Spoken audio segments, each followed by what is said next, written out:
നിന്റെ ആലയം. എല്ലാവർക്കും ഒരുമിച്ച് പാടാം.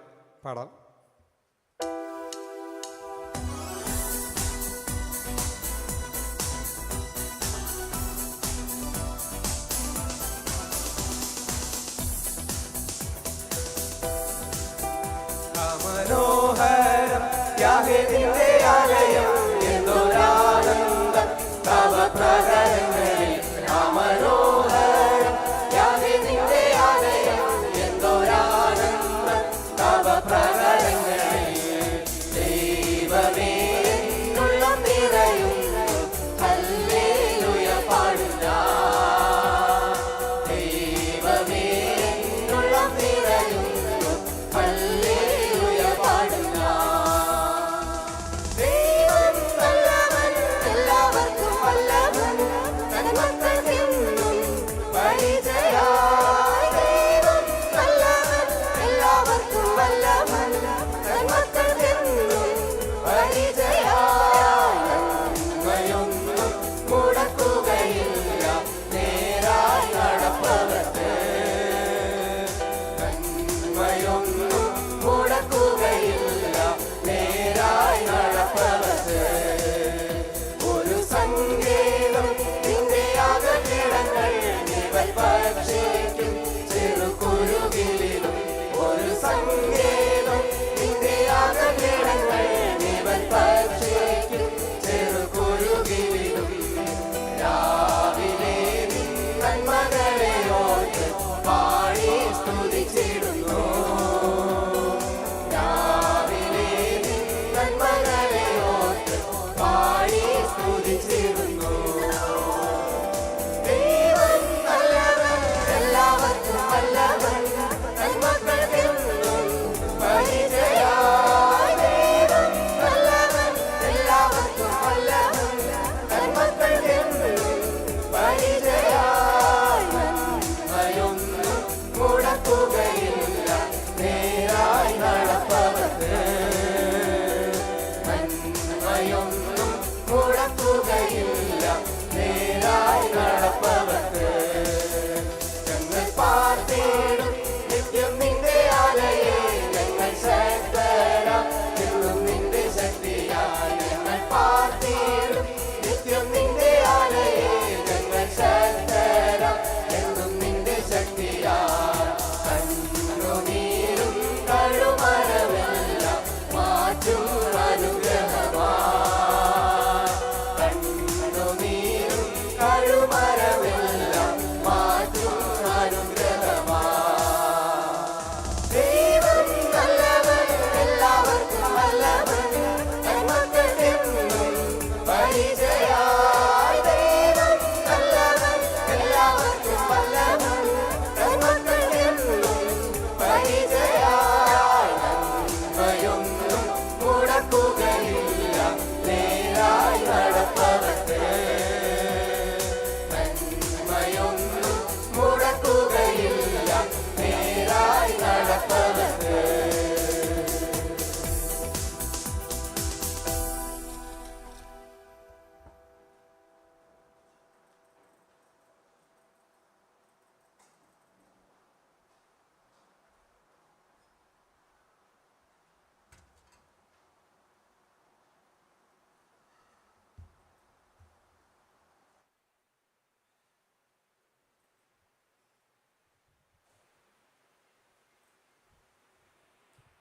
Good morning brothers and sisters.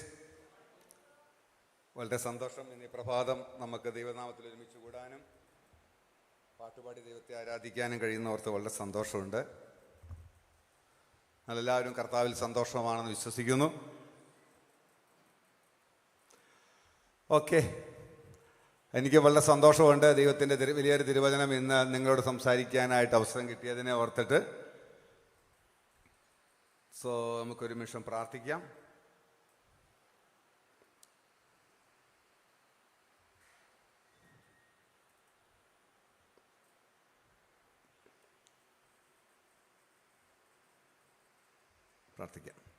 മഹാപരിശുദ്ധനായ ഞങ്ങളുടെ നല്ല ദൈവമേ, അനുഗ്രഹിക്കപ്പെട്ട ഈ നല്ല പ്രഭാതത്തെ ഓർത്ത് നന്ദി പറയുന്നു.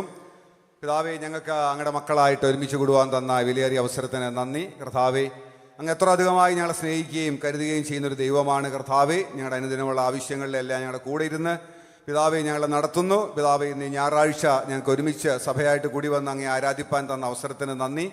പ്രാർത്ഥിക്കുന്ന കർത്താവെ, ഇന്ന് ഞങ്ങൾ കേൾക്കുന്ന വചനങ്ങൾ, ദൈവമടിയിലൂടെ അങ്ങ് സംസാരിക്കുന്ന വചനങ്ങൾ ഞങ്ങളുടെ പരിശുദ്ധാത്മാവിൽ നിറഞ്ഞ് സംസാരിപ്പാനും ഞങ്ങൾക്ക് അത് ഞങ്ങളുടെ ജീവിതത്തിൽ കൂടുതൽ പ്രയോജനകരമായി തീരുവാനും സഹായിക്കണമേ.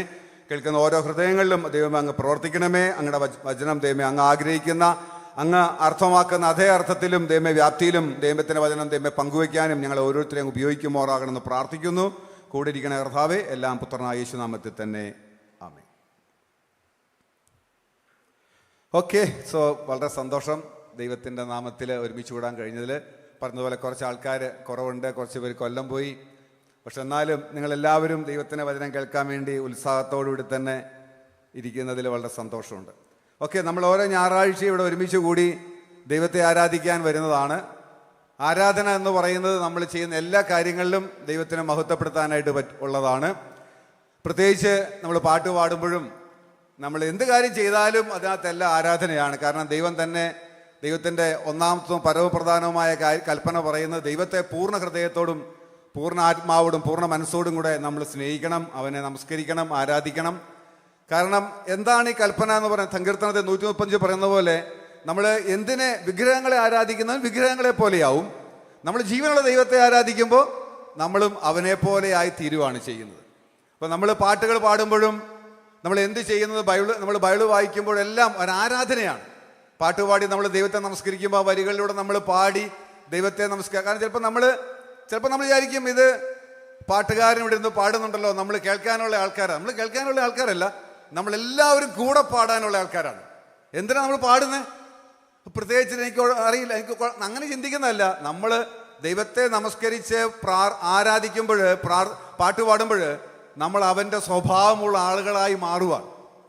പാട്ട് പാടുന്നതും ആരാധനയാണ്. അതുകൊണ്ട് പാട്ട് പാടുമ്പോൾ മിണ്ടാതിരിക്കുക, മെസ്സേജ് കേൾക്കുമ്പോൾ കേൾക്കുക എന്നുള്ളതല്ല. പാട്ട് പാടുമ്പോൾ ഉത്സാഹത്തോടെ അതിൻ്റെ വരികളിലൂടെ അതിൻ്റെ അർത്ഥത്തിലൂടെ കടന്നുപോയി നമ്മൾ ദൈവത്തെ ആരാധിക്കുന്നു. നമ്മൾ ബൈബിൾ വായിക്കുമ്പോൾ അതൊരു ആരാധനയാണ്. നമ്മൾ പേപ്പറൊക്കെ രാവിലെ വായിക്കുമ്പോൾ നമ്മളെല്ലാ വാക്യങ്ങളും വാർത്തകളൊക്കെ വായിച്ചിട്ട് പിന്നീട് എന്താ ഇന്നത്തെ രാഷ്ട്രീയ വാർത്ത എന്ന് പറഞ്ഞ് നമ്മൾ കാണാതെ പറയുമോ? പറയുമല്ലേ? ഇന്നത്തെ പ്രധാനപ്പെട്ട വാർത്ത എന്താ, ഇന്നലെ ബഡ്ജറ്റിൽ അല്ലെങ്കിൽ എന്താ കാര്യങ്ങളൊക്കെ നമ്മൾ കുറേയൊക്കെ അനലൈസ് ചെയ്തിട്ട് നമ്മൾ മെഡിറ്റേറ്റ് ചെയ്തിട്ടുണ്ട്. പേപ്പർ വായന ഒരു മെഡിറ്റേഷനാണ്. പക്ഷെ അത് വായിച്ചു ചിലപ്പോൾ നമ്മൾ പിന്നീട് അതൊക്കെ ഡിസ്കസ് ചെയ്യാറുണ്ട്. പക്ഷെ നമ്മളിപ്പോൾ ബൈബിൾ വായിച്ചു കഴിഞ്ഞാൽ ചിലപ്പോൾ നമുക്ക് പിന്നീട് ഡിസ്കസ് ചെയ്യാൻ പറ്റില്ല. എന്താണ് അതിന് മുമ്പ് വായിച്ച കാര്യം എന്താണെന്ന് പറയാൻ ചിലപ്പോൾ കിട്ടിയെന്ന് വരില്ല. പക്ഷെ അതും ആരാധനയാണ്. ബൈബിൾ വായിക്കുന്നത് ഒരു മെഡിറ്റേഷനാണ്. കാരണം ബൈബിൾ വായന എന്നല്ല പറയുന്നത്, ദൈവവചനം ധ്യാനിക്കാനല്ലേ പറയുന്നത്. ദൈവത്തിൻ്റെ വചനം ധ്യാനിക്കുന്നു. അപ്പോൾ നമ്മൾ അതും ആരാധനയാണ്. അങ്ങനെ ആ ആരാധന എല്ലാം നമ്മൾ ദൈവത്തെ പോലെ ആയിത്തീരുവാണ് ചെയ്യുന്നത്. സോ ഇന്നും ദൈവത്തെ നമ്മൾ ആരാധിക്കുന്ന ഒരാരാധനയെക്കുറിച്ചാണ് എന്ന് പറയുന്നത്. അത് നമ്മളുടെ കൊടുക്കുന്നതിനെ കുറിച്ചാണ്. നമ്മൾ കൊടുക്കുന്ന ദശാംശത്തെക്കുറിച്ചും അതുമായിട്ട് ബന്ധപ്പെട്ടുള്ള ഒരു ആരാധനയെക്കുറിച്ചാണ് ഇന്ന് പങ്കുവെക്കുന്നത്. ആക്ച്വലി ഈ മെസ്സേജ് ഓൾറെഡി നമ്മുടെ ഷൈജൂസ് ബ്രദർ നമ്മുടെ കോട്ടയത്തുള്ള KLC മീറ്റിങ്ങിന് ചെയ്ത മെസ്സേജാണ്. അതാണ് നമ്മൾ ഇന്ന് ചെയ്യുന്നത്. ഓക്കെ, സോ സാധാരണ നമ്മളെല്ലാവരും ശിഷ്യരായപ്പോൾ നമ്മൾ പറയുന്നുണ്ടായിരുന്നു, നമ്മളൊരു ഒരു ദശാംശം സഭയ്ക്ക് കൊടുക്കണമെന്ന് നമ്മൾ പറയാറുണ്ട് അല്ലേ, പഠിപ്പിച്ചിട്ടുണ്ട്. സാധാരണ നമ്മൾ ഇപ്പം ചിലപ്പോൾ കൊള്ളായിട്ട് ഉപയോഗിക്കുന്ന വാക്ക് അതിന് കോൺട്രിബ്യൂഷൻ എന്ന വാക്ക് ഉപയോഗിക്കാറുണ്ട്. കോൺട്രിബ്യൂഷൻ കൊടുക്കുന്നുണ്ടോ നമ്മൾ പറയാറ്. പക്ഷെ ആ വാക്കിനകത്തും ഒരു ചെറിയ വ്യത്യാസമുണ്ട്. കാരണം നമ്മുടെ മിനിസ്ട്രിയിലൊക്കെ എന്തെങ്കിലും കാര്യങ്ങളൊക്കെ ചെയ്യുമ്പോൾ നമ്മളെല്ലാവരും കളക്ഷൻ എടുക്കും അല്ലേ. ചിലപ്പോൾ എന്തെങ്കിലും ഒരാളെ സഹായിക്കാനോ ഒരു ബർത്ത്ഡേ ഫംഗ്ഷൻ ചെയ്യാനോ ഒരു ഗിഫ്റ്റ് വാങ്ങാനോ നമ്മളെല്ലാവരും കളക്ഷൻ എടുക്കും. ഞാനിപ്പോൾ 50 രൂപ എടുത്തു, അവർ 50 രൂപ എടുത്തു, ഇങ്ങനെ എല്ലാവരെയും കോൺട്രിബ്യൂഷൻ കൊടുക്കാറുണ്ട്. ഒരു പങ്ക് നമ്മൾ കൊടുക്കും. അതിനുമുമ്പ് ഉപയോഗിക്കുന്ന വാക്കാണ് കോൺട്രിബ്യൂഷൻ എന്ന് പറയുന്നത്. പക്ഷെ ആ വാക്ക് ചിലപ്പോൾ നമ്മൾ പലപ്പോഴും അതുപോലെ ദൈവത്തിനും നമ്മൾ അങ്ങനെ ഒരു പങ്ക് കൊടുക്കുക, അല്ലെങ്കിൽ ഇതിനകത്ത് ഒരു പങ്ക് കൊടുക്കുക, ആ സിസ്റ്റം അതല്ല ആക്ച്വലി ബൈബിൾ ഉപയോഗിക്കുന്നതെന്നാണ് നമ്മൾ പഠിക്കുന്നത്. ഓക്കെ, ബൈബിളിൽ അന്ന് ഉപയോഗിക്കുന്ന വാക്കെന്ന് പറയുന്നത് വഴിപാടെന്നാണ്. ഓക്കെ, യഹോവയ്ക്കുള്ള വഴിപാടെന്നുള്ളതാണ് നമ്മൾ അതിനകത്ത് പറയുന്ന വാക്ക്. ബൈബിളിൻ്റെ വാക്ക് യഹോവയ്ക്കുള്ള വഴിപാട്. അപ്പോൾ ദയവായി നമ്മൾ ചിലപ്പോൾ കോൺട്രിബ്യൂഷൻ എന്നൊക്കെ പറയുന്നുണ്ടായിരിക്കും. പക്ഷേ ആ വാക്ക് നമ്മൾ തൽക്കാലത്തേക്ക് മാറ്റിയിട്ട് പറയേണ്ടത് ചിലപ്പോൾ നമ്മൾ പല വാക്കും ദശാംശം ഉപയോഗിക്കുക, ടൈത്ത് ഉപയോഗിക്കാറുണ്ട്, പല കാര്യങ്ങളുണ്ട്, അതൊക്കെ നമുക്ക് ഉപയോഗിക്കാം. പക്ഷെ എന്നാൽ നമ്മൾ ഏറ്റവും ആപ്റ്റായിട്ടുള്ള വാക്കെന്ന് പറയുന്നത് യഹോവയ്ക്കുള്ള വഴിപാടാണ്. ഓക്കെ, സോ അതിനെക്കുറിച്ച് നമ്മൾ കാരണം വഴിപാടെന്ന് പറയുന്നത് ഇത് ആക്ച്വലി ഒരു എന്താ പറഞ്ഞത് ആരാധനയാണ്. വഴിപാട് കൊടുക്കുക എന്ന് പറയുന്നത് ആരാധനയാണ്. വഴിപാടില്ലാതെ ആരാധനയില്ല എന്നുള്ള വഴിപാട് നമുക്ക് വഴിപാട് കൊടുക്കുന്നതെന്ന് വെച്ചാൽ ആരാധനയാണ്, ദൈവത്തോടുള്ള ആരാധനയാണ്. അപ്പം നമ്മൾ ബൈബിൾ വായിക്കുന്ന പ്രാർത്ഥന എല്ലാം ആരാധന പോലെ തന്നെ വഴിപാടും ഒരു ആരാധനയാണ്. ഓക്കെ, ഇപ്പം നമ്മൾ ബൈബിളിലൊക്കെ നമ്മൾ പല സ്ഥലത്തും കാണുന്നുണ്ട്, വഴിപാട് കൊടുക്കുന്നതിനെ കുറിച്ച് നമ്മൾ വായിക്കുന്നുണ്ട്. കാരണം ആരാധനയുടെ ഒരിക്കലും ഒഴിച്ചുകൂടാൻ കഴിയാത്ത ഒരു ഭാഗമാണ് വഴിപാടെന്ന് പറയുന്നത്. വഴിപാട് നമുക്ക് ഒരു കാരണവശാലും ഒഴിച്ചുവിടാൻ പറ്റില്ല. കാരണം വഴിപാടില്ലാതെ ആരാധന പൂർണ്ണമാകുന്നില്ലെന്നുള്ളതാണ്. ഓക്കെ, നമ്മൾ ചിലപ്പോൾ പല കാര്യവും ചിന്തിക്കുന്ന, നമ്മൾ ചർച്ചിൽ വരും, കാര്യങ്ങൾ ചെയ്യും, ചിലപ്പോൾ വഴിപാട് അത് കുഴപ്പമില്ല എന്നൊക്കെ പറയും. പക്ഷേ വഴിപാടില്ലാതെ ആരാധന ഇല്ല. വഴിപാട് ആരാധനയുടെ അവിഭാജ്യമായിട്ടുള്ള ഘടകമാണ്. സോ നമ്മൾ ബൈബിള് പഴയ നിയമത്തിൽ ലേവ്യ പുസ്തകത്തിൽ 27 അധ്യായത്തിന് 30 തൊട്ട് 32 വാക്യങ്ങൾ ഇങ്ങനെ വായിക്കുന്നു. നിലത്തിലെ വിത്തിലും വൃക്ഷത്തിന്റെ ഫലത്തിലും ദേശത്തിലെ ദശാംശമൊക്കെയും യഹോവയ്ക്കുള്ളതാകുന്നു. അത് യഹോവയ്ക്ക് വിശുദ്ധം. ആരെങ്കിലും ഇതിന്റെ ദശാംശത്തിൽ ഏതാനും വീണ്ടെടുക്കുന്നുവെങ്കിൽ അതിനോട് 5-1 കൂടെ ചേർത്ത് കൊടുക്കണം. മാടാകട്ടെ, ആടാകട്ടെ, കോലിൻ കീഴെ കടന്നു പോകുന്ന എല്ലാറ്റിലും 10-1 യഹോവയ്ക്ക് വിശുദ്ധമാകണം. ഓക്കെ, ഇപ്പൊ നമ്മള് പഴയ നിയമത്തില് തന്നെ പല കാര്യങ്ങളിൽ ഒത്തിരി വചനങ്ങളെല്ലാം വ്യക്തമായിട്ട് പറയുന്നുണ്ട് നമ്മൾ യഹോവയ്ക്ക് വഴിപാട് കൊടുക്കുന്നതിനെ കുറിച്ച്. കാരണം ഇവിടെ പറഞ്ഞിരിക്കുന്ന ആ വാക്കോടെ പറഞ്ഞ നിലത്തിലെ വിത്തിലും വൃക്ഷത്തിന്റെ ഫലങ്ങളും എല്ലാത്തിലും യഹോവയ്ക്ക് നമ്മൾ ദശാംശം കൊടുക്കണമെന്ന് പറഞ്ഞിട്ടുണ്ട്. കാരണം അത് പറഞ്ഞത് അത് യഹോവയ്ക്ക് വിശുദ്ധമാണെന്നാണ്.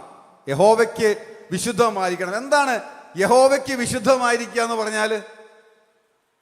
യഹോവയ്ക്ക് വിശുദ്ധമായിരിക്കുന്ന പറഞ്ഞാൽ അത് യഹോവയ്ക്ക് മാത്രം ഉള്ളതാണ്, മറ്റാർക്കും അതിന് അവകാശമില്ല എന്നുള്ളതാണ്.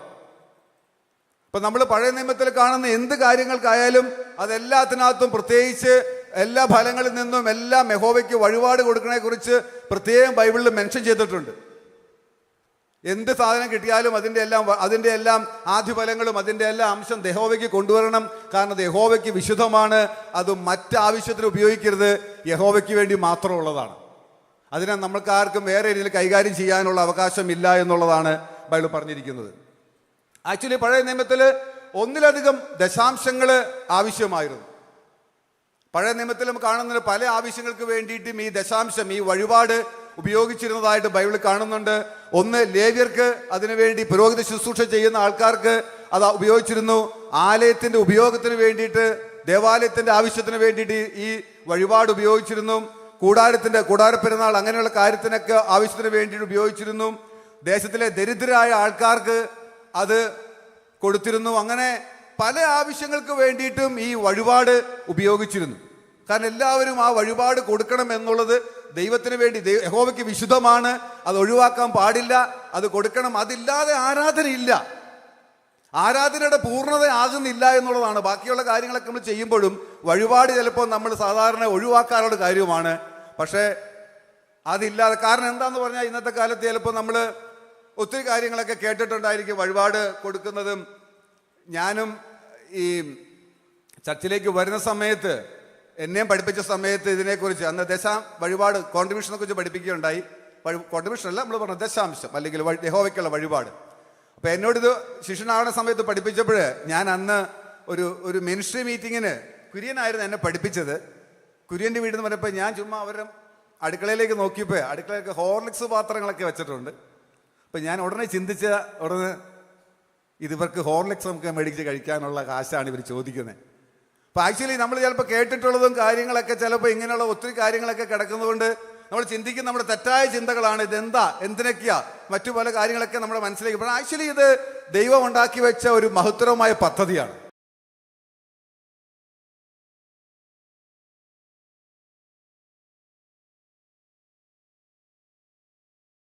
കൊടുക്കുന്നതിനെ കുറിച്ച് നമ്മൾ അങ്ങോട്ട് നമ്മൾ പോകുന്നുണ്ട്. അപ്പൊ നമുക്ക് കാണാൻ പറ്റുന്നത് മൊത്തം ഈ ലേവ്യർക്കും ആലയത്തിന്റെ ആവശ്യത്തിനും അല്ലെങ്കിൽ കൂടാരത്തിന്റെ ആവശ്യത്തിനും അല്ലെങ്കിൽ ദരിദ്രർക്കൊക്കെ കൊടുക്കുന്ന ആ എല്ലാം കൂടെ കൂട്ടിയാൽ 23.3% ദേവാലയത്തിൽ നമ്മൾ ദൈവത്തിന് യഹോവയ്ക്ക് വിശുദ്ധമെന്ന് പറയുന്ന വഴിപാട് പഴയ നിയമത്തിൽ കൊടുത്തിരുന്നു എന്നാണ് പറയുന്നത്. ആമേൻ ബ്രദേഴ്സ് ആൻഡ് സിസ്റ്റേഴ്സ്. ഞെട്ടിയോ? മാത്രം കാര്യങ്ങൾക്ക് വേണ്ടിയിട്ട് ഇത് പഴയ നിയമത്തിൽ കൊടുത്തിരുന്നു. 23% പഴയ. ആക്ച്വലി ഹീബ്രു ബൈബിളിൽ 2 പ്രധാനപ്പെട്ട വാക്യങ്ങളാണ് ഇതിനു വേണ്ടി ഈ വഴിപാടിനെ കുറിച്ച് പറയുന്നത്. ഒന്ന് കൊർബാനാണ്, അത് വഴിപാടെന്നാണ് ആ വാക്കിനർത്ഥം. മറ്റൊന്ന് ടെറുമ എന്ന് പറയുന്ന വാക്കുകൂടെയുണ്ട്. ടെറുമ എന്ന വാക്കിനും വഴിപാടെന്ന് തന്നെയാണ് അർത്ഥമുള്ളത്. പക്ഷേ ചില ഇംഗ്ലീഷ് ബൈബിളുകളിലൊക്കെ ഇത് കാണാറുണ്ട്, അതിന് കോൺട്രിബ്യൂഷൻ എന്ന് ട്രാൻസ്ലേറ്റ് ചെയ്തിട്ടുമുണ്ട്. ആക്ച്വലി 2 വഴിപാട്, ഒന്ന് കൊർബാനുണ്ട്, 2 ടെറുമയുണ്ട്.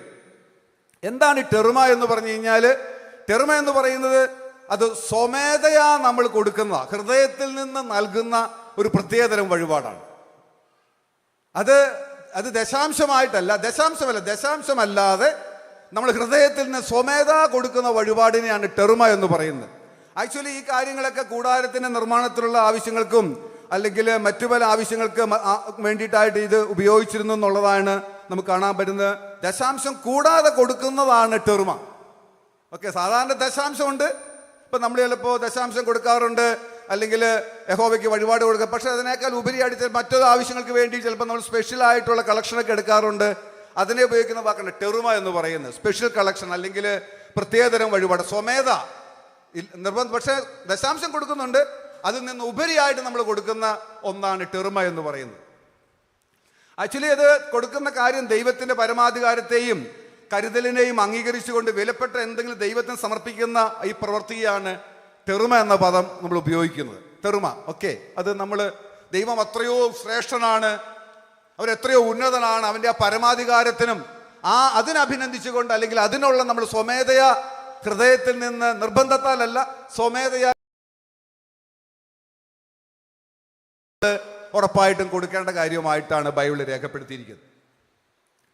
ഓക്കെ, പക്ഷെ നമ്മൾ ഇത് പഴയ നിയമത്തിലെ കാര്യങ്ങളാണ്. ഒത്തിരി സ്ക്രിപ്റ്റേഴ്സ് പഴയ നിയമത്തിൽ പറയുന്നുണ്ട് നമ്മൾ ദൈവത്തിന് വേണ്ടി കൊടുക്കേണ്ടതിനെ കുറിച്ച്, യഹോവയ്ക്ക് വിശുദ്ധമാണ് വഴിപാട് കൊണ്ടുവരുന്നതിനെ കുറിച്ചും കൊടുക്കണേ കുറിച്ച് പറയുന്നുണ്ട്. പക്ഷെ പുതിയ നിയമത്തിലേക്ക് വരുമ്പോൾ എന്താണ് ബൈബിൾ പറയുന്നത്?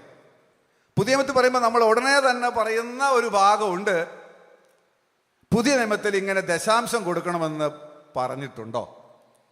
ഉണ്ടോ? പഴയ നിയമത്തിൽ നമ്മൾ ഇങ്ങനെയൊക്കെ പറഞ്ഞിട്ടുണ്ട്, അതൊക്കെ ശരിയാണ്. പഴയ നിയമമല്ലേ? പുതിയ നിയമത്തിലെ വഴിപാടിനെ കുറിച്ച് എന്താ പറയുന്നത്? അല്ല ഇതിനെക്കുറിച്ച് പ്രത്യേകം അത് കൊടുക്കണം, അത് പ്രത്യേകിച്ചൊന്നും പറഞ്ഞിട്ടില്ല എന്നുള്ള കാര്യം പറയാറുണ്ട്. കാരണം എന്താ ഇതിൻ്റെ കാര്യം എന്ന് പറയുന്നത്, നമ്മളത് എങ്ങനെയെങ്കിലും ഒഴിവാക്കാനുള്ള വഴിയാണ്. ആക്ച്വലി ലക്ഷ്യം എന്താ? ഇതെങ്ങനെയെങ്കിലും ഇതിനകത്ത് ഒഴിവാകണം എന്നുള്ളതാണ്. ഈ ദശാംശത്തിൽ നിന്ന് വഴിപാടിൽ നിന്ന് എങ്ങനെയെങ്കിലും എനിക്ക് ഇതിനെ മാറ്റാനുള്ള വഴികൾ വല്ലതും നോക്കിയിട്ട് ബൈബിൾ എവിടെയെങ്കിലും പറഞ്ഞിട്ടില്ലേ എന്നുള്ളതാണ്.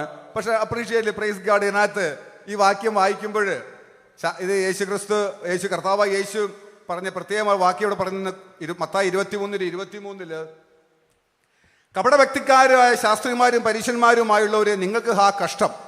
നിങ്ങൾ തുളസി, ചതുകുപ്പ, ജീരകം ഇവയിൽ പദാരം കൊടുക്കുകയും ന്യായം, കരുണ, വിശ്വസ്തത ഇങ്ങനെ ന്യായപ്രമാണത്തിൽ ഘനമേറിയവ ത്യജിച്ചു കളയുകയും ചെയ്യുന്നു. അത് ചെയ്യുകയും ഇത് ത്യജിക്കാതിരിക്കുകയും ചെയ്യണം. ഓക്കെ, അത് ചെയ്യുകയും ഇത് ചെയ്യാതെ. ഇവിടെ പറഞ്ഞേക്കണം എന്താ? അന്നത്തെ കാലത്ത് പരീശന്മാരോട് യേശു ശകാരിച്ചതാണ്, നിങ്ങൾ ഇഞ്ചി, ജീരകം, ചതുകുപ്പയ്ക്ക് എല്ലാത്തിനകത്ത് എന്ത് ചെയ്യും? അതിൻ്റെയൊക്കെ ദശാംശം കൊടുക്കുന്നുണ്ട്, അതിൻ്റെയൊക്കെ പദാരം കൊടുക്കും. പക്ഷെ ന്യായപ്രമാണത്തിലെ ഘനമേറിയ നീതി, ന്യായം, വിശ്വസ്തത, ഈ ഘനമേറിയ കാര്യങ്ങളൊക്കെ നിങ്ങൾ എന്ത് ചെയ്യും? അതിന് വില കൊടുക്കില്ല. പക്ഷെ അവര് ശ്രദ്ധിച്ചിരുന്ന കാര്യം എല്ലാത്തിനും ദശാംശം കൊടുത്തിരുന്നു എന്നുള്ളതാ, ഈ എല്ലാ കാര്യത്തിനകത്തും. ഇപ്പൊ ജീസസ് എന്താ പറഞ്ഞത്? അത് ചെയ്യണം. ഏതാണ്? ഇഞ്ചി, ജീരക, ചതുപ്പ് പദാരം കൊടുക്കും, ആ ദശാംശം നിങ്ങൾ കൊടുക്കണം.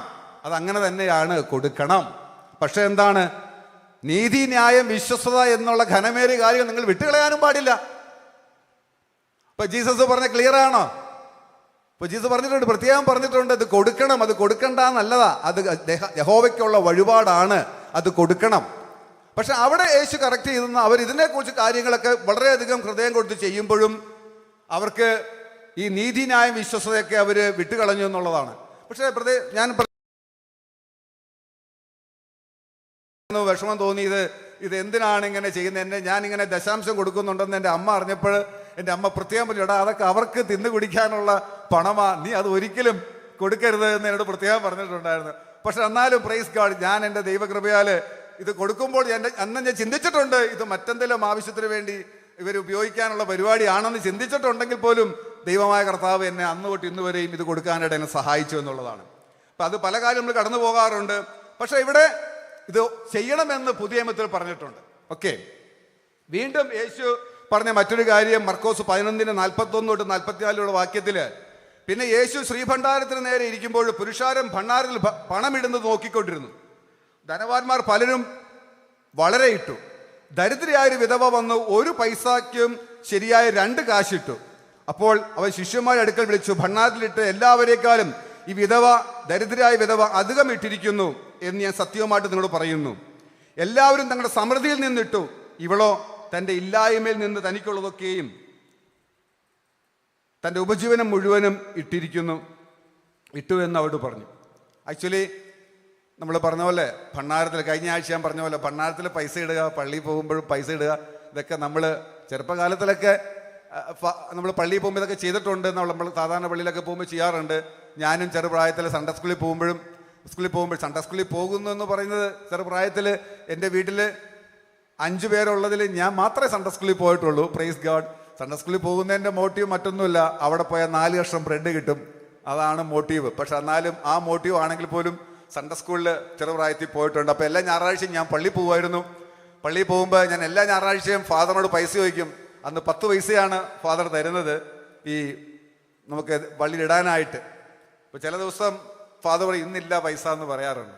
ഇപ്പോൾ ചിലപ്പോൾ ഞാൻ പറയും എന്നാൽ ഇന്ന് പള്ളി നമുക്കിന്ന്, എന്നോട് ഫാദർ പറയും ഇന്ന് നീ പള്ളിയിൽ കടം പറയും എന്ന് പറയാറുണ്ട്. തമാശയ്ക്ക് പറയുന്ന കടം പറയുന്നു.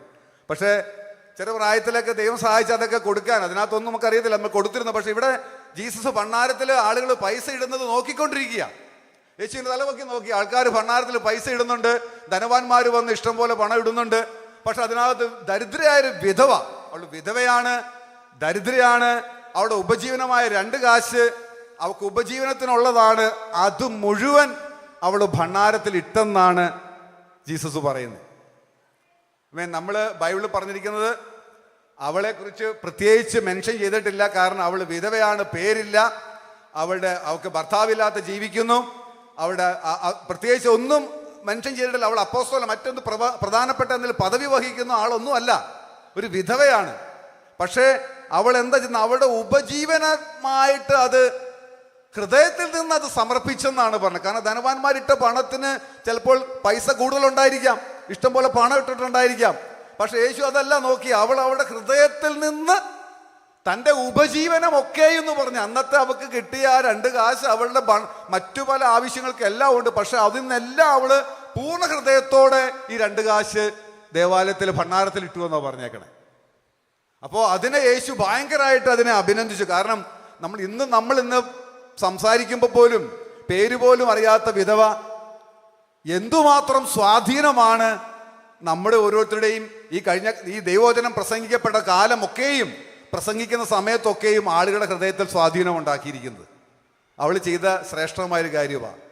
ഇനി നമ്മൾ നോക്കിക്കേ, ചിലപ്പോൾ അന്നത്തെ കാലത്ത് ഈ ഭണ്ഡാരത്തിൽ പൈസ ഇടുന്നത് യേശു അന്നത്തെ ശാസ്ത്രിമാരെയും പരീക്ഷന്മാരെയൊക്കെ നഖശികാന്തം എതിർക്കുന്നുണ്ട്. അവരുടെ കപടഭക്തിയെക്കുറിച്ച് യേശു ശക്തമായി ശകാരിക്കുന്നുണ്ട്. ആ പരീക്ഷന്മാരൊക്കെ തന്നെയാണ് ഈ ഭണ്ഡാരത്തിടുന്ന പൈസ കാര്യങ്ങളൊക്കെ വിനിയോഗിക്കുന്നത് എന്നുള്ള കാര്യവും യേശു അറിയാം. എന്നാലും യേശു എന്താ പറയുന്നത്, ഭണ്ഡാരത്തിൽ പൈസ ഇടണ്ടെന്നാണോ പറഞ്ഞേ? അല്ലല്ല, ഇട്ട കാര്യത്തെ യേശു അഭിനന്ദിക്കുകയാണ് ചെയ്യുന്നത്. അല്ലെ അവരൊക്കെ ഇത് ഉപയോഗിക്കും. പക്ഷെ അപ്പൊ അവിടെയൊക്കെ നമ്മൾ കാണുന്നത് അത് യേശു അതിനെ ഒരു രീതിയിലും അതിനെ വേണ്ടെന്ന് പറഞ്ഞിട്ടില്ല. അത് ഒരു ഏറ്റവും വലിയ ശ്രേഷ്ഠമായ ഒരു ആരാധനയാണ്, ഹൃദയത്തിൽ നിന്ന് ചെയ്യുന്ന ഒരു ആരാധനയാണ്. അതുകൊണ്ട് അതിനെ യേശു വളരെയധികം അഭിനന്ദിക്കുന്നു എന്നുള്ളതാണ്. കൊടുക്കുന്ന ഹൃദയത്തെ ദൈവം ഒരിക്കലും നിരുത്സാഹപ്പെടുത്തിയിട്ടില്ല. കാരണം കൊടുക്കാൻ ദൈവം നമ്മളെ പ്രോത്സാഹിപ്പിക്കുന്നുണ്ട്. കാരണം എന്താന്ന് പറഞ്ഞു കഴിഞ്ഞാൽ ദൈവം വളരെ ജനറസാണ്. അല്ലെ, ദൈവം അങ്ങനെയല്ലേ? അവൻ വളരെ ജനറോസിറ്റി, അവന് മഹാമനസ്കതയാണ്. കാരണം എന്താ, അവൻ ചെയ്യുന്ന കാര്യങ്ങളെല്ലാം വളരെയധികം വളരെ ലാവിഷായ രീതിയിലാണ് ചെയ്യുന്നത്. ഇപ്പം നമ്മൾ പറയാറുണ്ട്, പഴയ നിയമത്തിൽ ദശാംശങ്ങൾ കൊടുക്കുന്ന കാര്യങ്ങൾ കൊടുക്കണ കാര്യം പറഞ്ഞത്. പക്ഷെ പുതിയ നിയമത്തിൽ നമ്മൾ വരുമ്പോൾ ഇതിനകത്ത് എങ്ങനെയെങ്കിലും ഒന്ന് കുറയ്ക്കാൻ പറ്റുമോ എന്നാണ് ചിലപ്പോൾ ലോകം നമ്മളെല്ലാവരും ആലോചിക്കുന്നത്. ചിലപ്പോൾ നമ്മളെല്ലാം പ്രൈസ് ഗാഡ് കൊടുക്കുന്നില്ല എന്നുള്ളതാണ് നമ്മുടെ ലാസ്റ്റ് ആയിട്ടുള്ള കണക്കുകൾ നമ്മൾ കാണിക്കുന്നത്. പക്ഷേ എങ്ങനെയും കൊടുക്കാതിരിക്കണം എന്ന് നമ്മൾ ചിന്തിക്കാനായിട്ട് എന്തെങ്കിലും കാര്യങ്ങളുണ്ടോ എന്ന് ചിലപ്പോൾ ആൾക്കാർ നോക്കാറുണ്ട്. പക്ഷെ നമ്മൾ ആലോചിക്കുക, ദൈവത്തിന്റെ സ്വഭാവം എന്താ? ദൈവം ജനറസ് ആണ്. ദൈവം മഹാമനസ്കതയുള്ള ദൈവമാണ്. ഈവൻ എന്തെങ്കിലും കാര്യം നമ്മൾ പറഞ്ഞ പോലെ, യേശു വചനം പറഞ്ഞ പോലെ, റോമർ 8:30 പറഞ്ഞ പോലെ, അവൻ നമ്മുടെ പാപത്തിനു വേണ്ടി അവൻ യാഗമാക്കാൻ തീരുമാനിച്ച അവന്റെ സ്വന്തം പുത്രനെ ആദരിക്കാതെ ആ സ്വന്തം പുത്രനെ നമുക്ക് വേണ്ടി തന്നു എന്നുള്ളതാണ് ബൈബിൾ പറഞ്ഞേക്കുന്നത്. ഏറ്റവും ശ്രേഷ്ഠമായിട്ടുള്ളതാണ് ദൈവത്തിന് വേണ്ടി ദൈവം നമുക്ക് വേണ്ടി തന്നിട്ടുള്ളത്. ഏറ്റവും ശ്രേഷ്ഠം. ദൈവം കുറച്ചോ? ദൈവത്തിന് വേണ്ടി ഈ മനുഷ്യന്റെ പാപപരിഹാരത്തിന് വേണ്ടി മറ്റു പല പ്ലാനുകളും ഉണ്ടാക്കാൻ പറ്റുമായിരിക്കും. ഇല്ല, നമുക്കറിയത്തില്ല, പല പ്ലാനുകളും ദൈവത്തിൽ ഉണ്ടാക്കാൻ പറ്റും. പക്ഷെ ദൈവം നോക്കിയപ്പോൾ അവന്റെ ഏറ്റവും വിലപിടിപ്പുള്ള അവന്റെ ഏറ്റവും വലുത് നമുക്ക് വേണ്ടി തന്നെന്നാണ് ബൈബിൾ പറഞ്ഞേക്കുന്നത്. അപ്പൊ ദൈവം നമുക്ക് തരുന്ന കാര്യങ്ങളിൽ ഒന്നും കുറവില്ല. അത് മഹാമനസ്കതയിലാണ് എല്ലാ കാര്യങ്ങളും. എന്ന് പറഞ്ഞാൽ എന്താണ്? ക്ഷമിക്കണ കാര്യം പറഞ്ഞാൽ 7 അടിവട്ടം ക്ഷമിക്കണം എന്നാണ് പത്രോസിന് പറയുന്നത്. 1 മൈൽ ദൂരം പോകുമ്പോൾ 2 മൈൽ ദൂരം ചെല്ലാനാ പറയുന്നത്. അങ്ങനെ ബൈബിളിൽ എന്ത് കാര്യങ്ങൾ പറയുമ്പോഴും ഇരട്ടി 100 ഒക്കെ ആയിട്ട് കൂടെ. പത്രോസ് ഒരിക്കൽ കർത്താവ് ചോദിച്ചു, കർത്താവേ, ഞങ്ങൾ സകലതും വിട്ട് നിന്നെ അനുഗമിച്ചു, ഞങ്ങൾക്ക് എന്ത് കിട്ടും? കർത്താവ് എന്താ പറഞ്ഞേ? നിങ്ങൾക്ക് എന്നെ പ്രതി എന്ത് നഷ്ടമായോ അതിൻ്റെ എല്ലാം 100 മടങ്ങ് കിട്ടുമെന്നാ പറഞ്ഞത്. 100 മടങ്ങ് ഈ ലോകത്തിൽ കിട്ടും. പിന്നെ നിത്യജീവൻ അവകാശമാക്കാത്തോ നിങ്ങൾ ആരും ഉണ്ടാകില്ല. 1 2 അല്ല, 100 ഇരട്ടി. കാരണം ദൈവത്തിന്റെ സ്വഭാവം അത്രമാത്രം മഹാമനസ്കതയാണ് ദൈവത്തിനുള്ളത്. ദൈവം കൊടുക്കുന്ന കാര്യത്തിൽ വളരെ ജനറസ് ആണ്. അപ്പൊ ദൈവം നമുക്ക് തരുന്നതിൽ ജനറസ് ആകണമെന്ന് നമ്മൾ പ്രതീക്ഷിക്കുന്നുണ്ട്. ആണോ? ദൈവം എന്ത് കാര്യം? 5 അപ്പം കൊണ്ട് 5000 പേരെ പരിപോഷിപ്പിച്ചതുപോലും അവിടെ 5000 പേര് കഴിച്ച് ശേഷിച്ചത് പിന്നെ 12 കൊട്ട നിറച്ചെടുത്ത്, ഇതൊക്കെ നമ്മൾ കാണുന്നത് എന്താ? ലാവിഷാണ് ദൈവം ചെയ്യുന്നതെല്ലാം. പക്ഷെ നമ്മൾ കൊടുക്കുന്ന കാര്യങ്ങളിലേക്ക് വരുമ്പോൾ നമ്മൾ പലപ്പോഴും ഇതിൽ മാറ്റം വരുത്താനാണ് നമ്മൾ ആഗ്രഹിക്കുന്നത്. പക്ഷെ അവിടെ നമ്മൾ ചെയ്യേണ്ട കാര്യം എന്താന്ന് പറഞ്ഞാൽ, ദാനം ചെയ്യുന്ന ദൈവത്തിന്റെ സ്വഭാവമാണ്. നാം ദൈവത്തിന്റെ മക്കളല്ലേ? ദൈവമക്കളെന്ന് അറിയപ്പെടാനല്ലേ നമ്മൾ വിളിക്കപ്പെട്ടത്? എന്താ? കാൺമീൻ നാം ദൈവമക്കളെന്ന് വിളിക്കപ്പെടുവാൻ പിതാവ് നമുക്ക് എത്ര വലിയ സ്നേഹമാണ് നൽകിയിരിക്കുന്നത്. എന്തുമാത്രം സ്നേഹം ദൈവം തന്നിട്ട്. നാം ദൈവമക്കളാ. അവന്റെ മക്കളായിരിക്കുമ്പോൾ അവന്റെ സ്വഭാവം കാണിക്കണ്ടേ? വേണ്ടേ? എല്ലാവരും ഉണ്ടായിരിക്കണോ? വേണ്ടേ? ആമേൻ. നമ്മൾ അവന്റെ മക്കളാണ്. അപ്പന്റെ സ്വഭാവം നമുക്കുണ്ടാകും. ഓക്കെ, അപ്പന്റെ തീർച്ചയായിട്ടും നല്ല സ്വഭാവങ്ങളാണ്. അപ്പൻ മഹാമനസ്കതയുള്ള ദൈവമാണ്. നമുക്കും ആ മഹാമനസ്കത തന്നെയാണ് നമുക്കും ഉണ്ടാവേണ്ടത്. അങ്ങനെ നമ്മൾ ആ സ്വഭാവം തന്നെയാണ് നമ്മളും പ്രകടിപ്പിക്കേണ്ടത്. Praise God. ആ ഒരു ഹൃദയം നമുക്കുണ്ടാവണമെന്ന് ദൈവം തന്നെ പ്രതീക്ഷിക്കുന്നുണ്ട്. ദിനവൃത്താന്ത പുസ്തകത്തിൽ 1 ദിനവൃത്താന്ത 29:13-17 വാക്യങ്ങളിൽ ദാവീദ് ഇങ്ങനെ പറയുന്നുണ്ട്, ആകയാൽ ഞങ്ങളുടെ ദൈവമേ, ഞങ്ങൾ അങ്ങേക്ക് സ്തോത്രം ചെയ്തു അങ്ങയുടെ മഹത്വമുള്ള നാമത്തെ സ്തുതിക്കുന്നു. എന്നാൽ ഞങ്ങൾ ഇങ്ങനെ ഇത്ര മനഃപൂർവ്വമായി ദാനം ചെയ്യേണ്ടതിന് പ്രാപ്തരാകുവാൻ ഞാൻ ആര്, എൻ്റെ ജനവും എന്തുള്ളൂ? സകലവും അങ്ങിൽ നിന്നല്ലോ വരുന്നത്. അങ്ങയുടെ കയ്യിൽ നിന്ന് വാങ്ങി ഞങ്ങൾ അങ്ങേക്ക് തന്നതേയുള്ളൂ. ഞങ്ങൾ അങ്ങേക്ക് മുമ്പാകെ ഞങ്ങളുടെ സകല പിതാക്കന്മാരെ പോലെയും അതിഥികളും പരദേശികളുമാകുന്നു. ഭൂമിയിൽ ഞങ്ങളുടെ ആയുഷ്കാലം ഒരു നിഴൽ പോലെ അത്ര, യാതൊരു സ്ഥിരതയുമില്ല. ദാവീദ് പറയുന്നത്, സകലതും അങ്ങിൽ നിന്ന് തന്നെ വാങ്ങി ഞങ്ങൾ അങ്ങേക്ക് തന്നെ നൽകുകയാണ് ചെയ്യുന്നത്. അതാണ് നമ്മൾ ചെയ്യുന്നത്. അതുകൊണ്ട് ഇവിടെ ദാവീദ് പറഞ്ഞ, ഞങ്ങൾ ഈ ഭൂമിയിൽ പരദേശികളാണ് അല്ലേ?